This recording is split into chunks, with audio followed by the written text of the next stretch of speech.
सकते हैं यहाँ पर अभी भी ककैया ईंट है जो कि काफ़ी प्राचीन है। आज के युग में तो सच बताएं तो ये ईंट देखने को भी नहीं मिलती। ये जर्जर पूरी तरह से इस मंदिर का अभी निर्माण नहीं हुआ है। अब तो फिलहाल में हम रहते हैं सेवा करते हैं। ये जो छीका था यशोदा मैया का। अच्छा, ऊपर की ओर यशोदा मैया का छीका था जहाँ मक्खन की मटकियाँ रखी जाती थी। अच्छा, भगवान ने पहली बार चोरी की स्टार्टिंग यहीं करी। ग्वाल वाला ने कही लाला माखन को बड़ो मने। ये हमारी काल कोठरी है। अच्छा, सामने ये वो काल कोठरी है। जब भगवान ने वृंदावन में गोपियों के चीड़ चुराए तो गोपियों ने मिलकर यशोदा मैया से शिकायत करी कि अपना दान ले नंदरानी, हम तो अलग वसिंगे जाए कि मैया माखन चुरावे हो तो ठीक ही, आज हमारे कपड़ा चुरावे कह तो आज लालच समझा ले नहीं गाँव छोड़ भग जाएंगे। मैया चूल्हे पर खाना बनाती थी।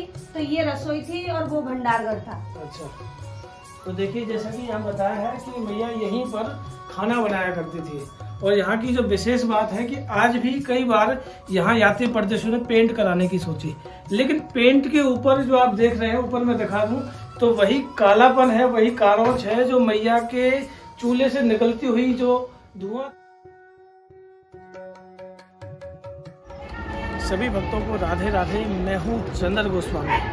तो आज मैं अपने सभी भक्तों को यशोदा मैया के उस प्राचीन घर पर लेकर आया हूँ। जी हाँ, कहे तो 5,500 वर्ष पुराने यशोदा मैया ठाकुर जी के दर्शन कराऊंगा और यशोदा मैया की जो रसोई है, प्राचीन समय की रसोई, इस वीडियो में दिखाऊंगा। और जहाँ भोले बाबा भगवान श्री कृष्ण के दर्शन करने के लिए आए थे, मैं आपको उस स्थान के भी दर्शन कराऊंगा कि मैया ने भोले बाबा के डर की वजह से एक दूसरा द्वार बनवा लिया ताकि ठाकुर जी को पीछे वाले रास्ते से होते हुए यशोदा मैया निकाल सके, क्योंकि मैया कंस और राक्षसों के डर की वजह से बहुत भयभीत हो गई थी। तो आप वीडियो को एंड तक देखिएगा। और आप जो देख रहे हैं मेरे पीछे की तरफ, मैं आपको उसी प्राचीन मंदिर, प्राचीन स्थान पर, सच बताएं तो काफ़ी प्राचीन मंदिर है, पहला मंदिर के आपको दर्शन कराऊंगा। सबसे पहले मैं यहाँ की लोकेशन बता देता हूँ। जब आप नंद भवन की जो VIP पार्किंग है, इस रास्ते पर मैं खड़ा हुआ हूँ। आपको इसी रास्ते से होते हुए प्राचीन मंदिर रहे तो पहले मंदिर के आपको दर्शन होंगे। यह जो पार्किंग है वो VIP पार्किंग है। इसी रास्ते से होते हुए आपको मंदिर के आपको दर्शन होंगे। तो आप आइए, इस रास्ते से होते हुए हम आगे की ओर चलते हैं। और जो नंद बाबा का जो मुख्य मंदिर है उसके लिए भी 1 मिनट का रास्ता है, वो भी इसी रास्ते से होते हुए आपको दर्शन होंगे। आप मेरे साथ आइए बिल्कुल। एक बार मैं सीढ़ियाँ भी बता देता हूँ कि ये सीढ़ियों वाला रास्ता भी है, ये VIP पार्किंग का रास्ता है। यहाँ से होते हुए आप उस प्राचीन मंदिर के दर्शन करेंगे। तो आए, हम बिना समय गवाए उस मंदिर की ओर।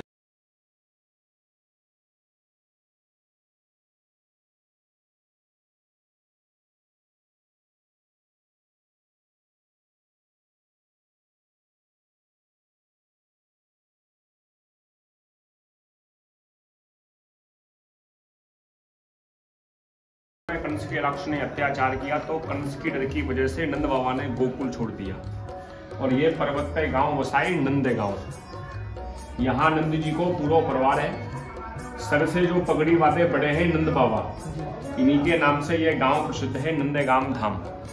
इधर लेंगा फरिया पहने बड़ी हैं यशोदा मैया और बीच में दोनों भाई हैं कृष्ण और बलराम। बाबा की तरफ बड़े भाई बलराम जी हैं और मैया की तरफ छोटे भाई कन्हैया जी हैं। जैसे घर में 2 पुत्र होते हैं तो बड़े पुत्र पर पिता का प्यार होता है और छोटे पुत्र पर माता का प्यार होता है। उसी प्रकार यह दोनों भाइयों का दर्शन है। यशोदा मैया के कोने में है राधा रानी। राधा रानी की ससुराल है, सास के बगल में मर्यादा से दर्शन है राधा रानी। राधा रानी के चरणों में छोटी छोटी 2 विग्रह हैं, रोहिणी जी और रेवती जी। रोहिणी जी बलराम जी की माता हैं और रेवती जी बलराम जी की धर्मपत्नी। और नंद जी के कोने में भगवान के 2 मित्र हैं, एक का नाम है धनसुका और दूसरे का नाम है मनसुका, जो भगवान के साथ लीला करते थे और गौ चराते थे। नंद जी को पूरा परिवार है। आपने जहाँ भी दर्शन किया होगा बलराम जी का गोरे रंग में किया होगा, लेकिन यहाँ बलराम जी काले हैं, क्योंकि दोनों भाइयों में झगड़ा होता था कि तू काला है और मैं गोरा हूँ। तो यहाँ एक सूरदास जी का पद आता है, मैया मोहे दाऊ बोत खिजायो, मोसो कहत मोल को लीनो, तू जसमत कब जायो, और एक गोरे नंद सुधा गोरी तो कितकार हुआ है। हमारे घर में सब गोरे हैं, नंद बाबा गोरे, यशोदा मैया गोरी, मैं गोरा, ग्वालवाल गोरे हैं, तू हमारे घर में काला कहाँ से आ गया। दोनों भाइयों में झगड़ा होने लगा तो यशोदा मैया ने दोनों को एक समान माना है। दूसरा कारण है बड़े भाई का कर्तव्य होता है छोटे भाई की रक्षा करना। बलराम जी स्वयं कृष्ण का रूप धारण कर लेते कि कंस के राक्षस मुझको कृष्ण समझेंगे, मुझ पे हमला करेंगे, मैं अपने कृष्ण की रक्षा करूंगा, तो इसलिए यहाँ दोनों भाई काले। ये नंद जी के पूरे परिवार को दर्शन। तो अब हम यहाँ की जो पुजारिन है जो यहाँ इस महल में रहती है उनसे यहाँ की जो लीला विस्तार से जानेंगे। सबसे पहले हम आपको दर्शन कराएंगे मैया यशोदा की बेटी योग माया के। योग माया जी है। यहाँ जब भगवान की जन्म बधाई गई थी तो योग माया जी दर्शनों के लिए आई थी। तो भगवान से कहा मैं आपकी बहन हूँ, मुझे भी ब्रज में एक रूप चाहिए। तो ये एक रूप के नाम से योग माया जी यहाँ स्थापना हुई। ये नंद बाबा की बेटी है। नंद भवन में बेटी ने जन्म लिया, भगवान ने वसुदेव जी के यहाँ लिया। जिस वसुदेव के संग जो अदला बदली हुई वो योग माया है। ये योग से प्रकट हुई इसलिए इनका नाम योग माया है। तो आप सभी दर्शन कर रहे हैं योग माया जी के। और अब हमारे सभी दर्शकों को मैया यशोदा और ठाकुर जी की प्राचीनता दिखाइए। तो आइए हमारे साथ अब हम यहाँ की जो प्राचीनता जानेंगे। यहाँ पर कहा गया कि भगवान भोलेनाथ के भी वही दर्शन है जो भगवान श्री कृष्ण को देखने के लिए आए। यहाँ की प्राचीनता कितनी दिव्य है ये आप देख सकते हैं। मंदिर पर आप भी देख सकते हैं कितना प्राचीन मंदिर है। और अगर मैं अंदर से अगर आपको दिखाऊं तो यहाँ की जो कारीगरी है वो आज भी दर्शाती है कि यह मंदिर कितना प्राचीन और पुराना होगा। इसी हॉल से अगर हम वीडियो प्रारंभ करें तो देख सकते हैं यहाँ पर अभी भी ककैया ईंट है जो कि काफ़ी प्राचीन है। आज के युग में तो सच बताएं तो ये ईंट देखने को भी नहीं मिलती। ये जर्जर पूरी तरह से इस मंदिर का अभी निर्माण नहीं हुआ है। जो भी भक्त इस मंदिर के जीर्णोद्धार के लिए अगर अपनी सेवा देना चाहता है, यहाँ की सेवा जैसे कि बताई थी पुजारी ने कि इस मंदिर में पेंट और रिपेयर हेतु यह कार्य अभी जीर्णोद्धार के लिए ज़रूरत है। अगर आप देना चाहते हैं तो अवश्य कांटेक्ट करें। और सच बताएं ये ठाकुर जी की बड़ी प्राचीन समय की लीला है जो आपके माध्यम से पूरी होंगी। लेकिन पहले हम यहाँ की प्राचीनता जानते हैं। तो सबसे पहले आप हमें हमारे दर्शकों को क्या दिखाना है? मैं आपको सबसे पहले दिखाती हूँ। ये हॉल वो था जिस जगह नंद बाबा ने भगवान की जन्म खुशी मनाई। भगवान का जन्म हुआ मथुरा में कंस की कारागार में। उन्हें पहुंचा दिया गया गोकुल में। नंद महल गोकुल में था। जब गोकुल में कंस का अत्याचार बढ़ा तो ये जो आप खड़े हो ये भोलेनाथ का पर्वत है नंदीश्वर। नंदीश्वर पर्वत पर सांगी मुनि ऋषि का ये आसन था। उन्होंने यहाँ एक ही आसन पर 10,000 वर्ष तपस्या की और वरदान दिया कि सीमा के अंदर कंस या भेजा हुआ राक्षस आया तो सीमा में प्रवेश करते ही पाषाण पत्थर बन जाएगा। तब नंद बाबा ने गोकुल को छोड़ के नंदीश्वर पर्वत को अपना नाम दिया, नंदगांव में बदल दिया। यहाँ जब भगवान आए तो 2 साल 3 दिन के थे। यहाँ भगवान 9 साल 49 दिन बिता के गए। इसी जगह सबसे पहले यहाँ आए भगवान। तब नंद बाबा के साथ में रुपया पैसा धन भी नहीं आया था। नंद बाबा के साथ में यहाँ अनमोल रतन आई 9 लाख गाय। इसी हॉल में भगवान की जन्म बधाई गई क्योंकि गोकुल में कंस की डर की वजह से नंद बाबा भगवान का जन्म उत्सव नहीं मना पाए। नंद के आनंद भयो जय कन्हैया लाल की, हाथी दिए घोड़ा दिए और दिए पाल की। तो उस जगह जब भगवान की जन्म बधाई गा रही थी तो भोलेनाथ दर्शन करने आए तो मैया यशोदा ने नहीं कराए कि तेरे रूप देखे मेरा छोटो सा कन्हैया डर जाए। भोले बाबा आसन मार के बैठ गए। मैया काशी से आए, दर्शन करे बिना तो नहीं जाएंगे। मैया ने कही बाबा काशी के या बनारस के पर दर्शन नहीं दूंगी। हमारे यहाँ आशीश्वर महादेव जंगल में यहाँ से 2 किलोमीटर वहाँ आस लगा के बैठे भोलेनाथ की कामना मैया को हृदय क्रिया को दर्शन करवा। तब भगवान ने देखी मैया घट पे बाबा घट पे तो भगवान ने रोना शुरू करा। और जब रोना शुरू करो तो गोपियों ने पूछी मैया लाला क्यों रोए? मैया ने कही एक साधु आयो मैंने दर्शन ना कराया लाला जबती रो रहे। तो गोपी बुलाए के लाई के चल रहे जोगी नंद भवन तो यशमत मात बुलावे बाके लाला नजर लगी तो कराई नौन करावे। जब भोलेनाथ आए झारो दियो भगवान खेलने लगे तो मैया ने कही जोगी रे तू ब्रज को वासो कीजो और जब जब मेरो लाला रोवे जब जब झारो दीजो अब तू यहीं रीजो। ये हमारे भोलेनाथ नंदीश्वर महादेव के नाम से जाने जाते हैं। वैसे यहाँ भोलेनाथ ने 5 वचन भी लिए यशोदा मैया से। वृंदावन में गोपीश्वर है जब भगवान ने महाराज किया तो गोपी बन के भोलेनाथ गए। मथुरा में भूतेश्वर है जब कंस को बहुत पले पड़े तो कछु समय को कंस को भूत बन के डराए। गोवर्धन में चकलेश्वर है जब यहाँ से जाके गिरिराज पूजा हुई तो खा खा के चकला हो गए। और कामा में कामेश्वर है जो हर कामना पूरी करी। और ये भैया हमारे नंदीश्वर है जो हमारे नंदगाम की चौकीदारी है। तो मैं आपको बता देता हूँ कि नंदेश्वर महादेव बाबा उसी समय इसी स्थान पर बैठ गए थे, कहे तो आसन मारकर बैठ गए थे कि भैया अब तो मैं दर्शन करके ही जाऊंगा। तो यह वही प्राचीन स्थान है। आज मैं आपको इस वीडियो में बड़ी प्राचीनता दिखाने वाला हूँ, तो आप भी यहाँ आए, सच में यहाँ आपको प्राचीन दर्शन होंगे और यहाँ की पुजारी जी हमें अभी और यहाँ की प्राचीनता दिखाएंगे। तो आगे हम क्या सामने भगवान का भवन है। अच्छा, जिस जगह भगवान का रहते थे, अब जैसे आज के कहते हैं हमारा रूम, ये पहले भगवान का कक्ष है। ये देखिए भगवान का पुराना प्राचीन समय का वही कक्ष है जो आप देख रहे हैं। और हम अंदर से भी यहाँ की जो प्राचीनता है। अब तो फिलहाल में हम रहते हैं, सेवा करते हैं। ये जो छीका था यशोदा मैया का। अच्छा, ऊपर की ओर यशोदा मैया का छीका था जहाँ मक्खन की मटकियाँ रखी जाती थी। अच्छा, भगवान ने पहली बार चोरी की स्टार्टिंग यहीं करी। ग्वाल वाला ने कही लाला माखन को बड़ो मने, तो भगवान ने कही मैं पहले अपने घर से चुराऊंगा, अगर मैया पकड़ लेगी फिर चोरी नहीं करूंगा, अगर मैया नहीं पकड़ पाई तो अपनी चोरी जारी रहेगी। तो इस जगह भगवान ने पहली बार माखन की चोरी। देखिए मैया जो है वो अपनी जो माखन की मटकी है वो इसी छीके पर रखा करती थी। भगवान श्री कृष्ण इसी छीके पर चढ़ते थे ग्वालों के साथ और दूध मक्खन की चोरी किया करते थे। और यहाँ से कोई द्वार भी था। हाँ जी, यहाँ से द्वार था। जब भोलेनाथ बैठे हुए थे तो मैया ने इस भवन का दूसरा गेट कर दिया था। देखिए मैया ने भोले बाबा की, फिलहाल में ये गेट हमारा बंद है। देखिए भोले बाबा की डर की वजह से मैया ने पीछे वाला रास्ता अपनाया ताकि वह लाला को लेकर मैं पीछे वाले रास्ते की ओर ले जा सकूं। देखिए ये रास्ता भी बंद है, लेकिन उसी समय का प्राचीन रास्ता है जो मैया यशोदा ने इस रास्ते से होते हुए ठाकुर जी को ले जाने की सोची थी। और यहाँ की क्या प्राचीनता है, यहाँ पर एक वृक्ष भी बताया है जो प्राचीन जो वृक्ष है। देखिए यहाँ पर एक प्राचीन वृक्ष है, उसकी जो मैं लीला बताऊँ कि वह वृक्ष बिना जल दिए हरा भरा रहता है।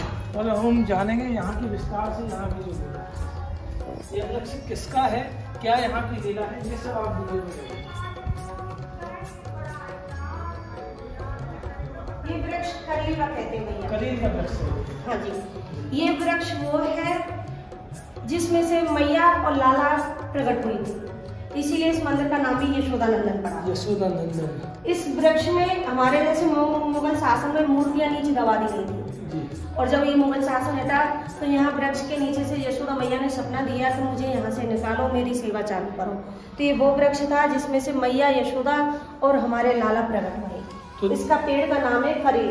ये कभी भी सूखता नहीं है, बना ही रहता है, चाहे बरसात हो या सूखा हो या गर्मी हो। देखिए यहाँ की विशेष जो बात है कि ये वृक्ष जो है कहीं ना कहीं से जड़ के रूप में स्वतः हरा भरा रहता है, ये कहीं भी पानी भी नहीं लगता, फिर भी इस यहाँ की जो विशेष बात है ये पूर्ण तरह से हरा भरा रहता है। यहाँ पर देखिए दर्शनार्थी भी आए हुए हैं मैया यशोदा की प्राचीनता देखने के लिए। तो हम वीडियो में जान रहे हैं, अब हमें यहाँ की मैया यशोदा की रसोई के बारे में दर्शन कराइए। वहाँ की जो लीला है हम चल रहे हैं अंदर मैया यशोदा की रसोई की तरफ, जहाँ मैया खाना बनाया करती थी। और देख सकते हैं पुराने समय प्राचीन समय में इसी तरह की प्राचीनता हमें देखने को मिलती थी जो आज आप देख रहे हैं। अब तो बड़े बड़े नए नए मंदिर बन गए, राजा महाराजा द्वारा कई प्रकार के मंदिर बनाए गए। तो यहाँ देखिए आप कि कितनी प्राचीनता आज भी हमें यहाँ देखने को मिल रही है। ये भैया हमारी काल कोठरी है। अच्छा, सामने ये वो काल कोठरी है। जब भगवान ने वृंदावन में गोपियों के चीर चुराए तो गोपियों ने मिलकर यशोदा मैया से शिकायत करी कि अपना दान लियो नंदरानी, हम तो अलग वसिंगे जाए। कि मैया माखन चुरावे हो तो ठीक ही, आज हमारे कपड़ा चुरावे कह तो आज लालच समझा ले, नहीं गाँव छोड़ भाग जाएंगे। तब यशोदा मैया ने भगवान को कान पकड़ के इस कमरे में 5 घंटे की सजा दी नहीं, जब भगवान की उम्र 7 साल की थी। इस कमरे में आज भी ना गर्मियों में गर्मी लगती है ना सर्दियों में सर्दी लगती है। ऐसा है जगह? हाँ जी। हम देख सकते हैं ऐसे? अच्छा नहीं देख, चलिए देखिए बहुत प्राचीनता है, गेट बंद है और हम आगे भी जानेंगे। ये भैया हमारी मैया की रसोई थी, पहले चूल्हे का काम था। अच्छा, मैया चूल्हे पर खाना बनाती थी, तो ये रसोई थी और वो भंडारघर था। अच्छा, तो देखिए जैसा कि यहाँ बताया है कि मैया यहीं पर खाना बनाया करती थी। और यहाँ की जो विशेष बात है कि आज भी कई बार यहाँ यात्री परदेशियों ने पेंट कराने की सोची, लेकिन पेंट के ऊपर जो आप देख रहे हैं, ऊपर मैं दिखा दूं तो वही कालापन है, वही कारोच है जो मैया के चूल्हे से निकलती हुई जो धुआं था वो आज भी यहाँ की प्राचीनता दर्शाता है। और ये भोग भंडार हुआ करता था, जो आप देख रहे हैं ये भोग भंडार हुआ करता था। उस समय प्राचीन समय में कितने छोटे गेट हुआ करते थे जो आज पूरी तरह से जर्जर है। तो और यहाँ की क्या लीला है, अगर हो तो वो हमें विस्तार से बताएं, बल्कि और यहाँ क्या आवश्यकता है। ये भैया सबसे पहले तो इसकी जीर्णोद्धार की आवश्यकता है। जैसे ये जर्जर हो रहा है, इसकी मरम्मत हो, इसकी पुताई हो, सबसे पहले हमें सेफ्टी की जरूरत है। अच्छा। जब ये धरोहर हमारी बनी रहेगी तो आगे भी बढ़ेगी। और यहाँ भोग भंडार की भी ऐसी खास व्यवस्था नहीं है, क्योंकि यहाँ यात्री कम आ पाता है, सीधा नंद भवन जाता है, क्योंकि इस मंदिर का नाम यशोदानंदन है और बाहर से लोग नंद भवन के लिए निकलते हैं तो सीधा पूछते हैं नंद भवन कहाँ है। तो इतनी कृपा है कि नंद भवन को दर्शन करने वाले यात्री कभी यशोदा भवन में भी घुस के देखें। यहाँ पे भी भगवान का ही रूप है, क्योंकि माँ और बेटे के प्यार को आज तक कोई नहीं जान पाया। ये प्यार अटूट होता है और सबसे अलग होता है। तो मैं ये जरूरी नहीं है कि पिता ही प्यार करे, माँ भी करती है। पहले राजा महाराजों के अलग अलग कक्ष हुआ करते, तो ऐसे ही ये यशोदा मैया का कक्ष। यहाँ किसी ने भी इस मंदिर का निर्माण किया है, उस मंदिर का यहाँ उस इंसान का यहाँ पत्थर लगा हुआ है जो आज तक लोग ये नहीं पढ़ पाए अक्षर क्या है। ये इतना प्राकृतिक मंदिर है, वो पत्थर भी आप देख के वो हमें देखिए, वो प्राचीन वाला जो जिस भक्त ने इस मंदिर का निर्माण कराया उसने वहाँ सन और अपना नाम लिखा, लेकिन कोई आज तक उसे पढ़ नहीं पाया। हम वो भी जानेंगे कि यह मंदिर कितना प्राचीन रहा होगा, कितना प्राचीन पुराने समय का ये रहा। इस मंदिर के वजह से कहते हैं भैया लोग कि जैसे ये मंदिर चैतन्य महाप्रभु जी के हाथ का निर्माण है। भगवान कृष्ण के नाती हुए वज्रनाथ प्रधूम के बेटा जी चैतन्य महाप्रभु जी ने ब्रज का दूसरा निर्माण किया था। भगवान जब मथुरा जा रहे थे तो राधा रानी ने भगवान को श्राप दिया था कि कभी मनुष्य का जन्म ले तो हृदय नारी का लेना। तो पता चलेगी एक पत्नी अपने पति के वियोग में कितना तड़पती है। राधा रानी की अवस्था 14 साल की थी जब भगवान छोड़ गए। इसी श्राप के कारण भगवान धरती पे फिर कितना आए चैतन्य महाप्रभु जी के रूप में, जो शरीर कृष्ण का बना, हृदय राधे का लगा। तो ये जब ब्रज 5 साल की अवस्था में वो वृंदावन आए और ब्रज का दूसरा निर्माण किया। उनके साथ में भगवान कृष्ण के नाती थे। ब्रज उन्हों का निर्माण का ये मंदिर उनके हाथ का है। कहते हैं वो पत्थर चैतन्य महाप्रभु जी के समय का है, जो लोग आज तक पढ़ नहीं पाए। तो आप हमें एक बार उनके दर्शन करा दें। देखिए, हम वह दर्शन करते हैं, उस प्राचीनता का एक नया रूप देखते हैं। ये आज भी वह पत्थर यहाँ लगा हुआ है, लेकिन उसे कोई पहचान नहीं पाया, ना ही कोई पढ़ पाया था, क्योंकि वो बहुत प्राचीन है। और हमने इस वीडियो में आपको इस पूरे नंद भवन के दर्शन कराए, यहाँ की पूरी प्राचीनता दिखाई। ये वाले भैया देखिए, जैसे कि ऊपर आप देख पा रहे होंगे, ये वही उसी समय का है जब यह मंदिर का निर्माण हुआ था, लेकिन कोई इन अक्षरों को पढ़ नहीं पाया। बस ये है कि हाँ, पता चलता है कि इस पत्थर के माध्यम से, शिला के माध्यम से इसकी समय की अवधि पता चलती है। हाँ।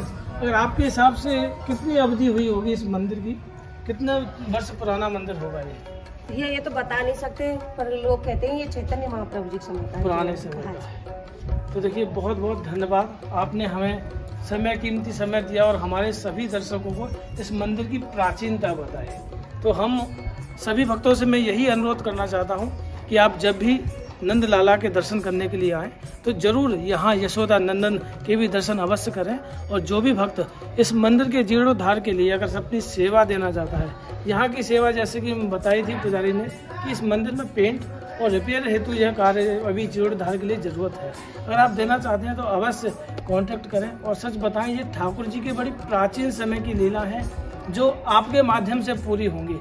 क्या पता ठाकुर जी ने हमें इस वीडियो के माध्यम से आप तक इसीलिए पहुंचाया होगा ताकि आप भी ऐसी सेवा करने में समर्थ हों।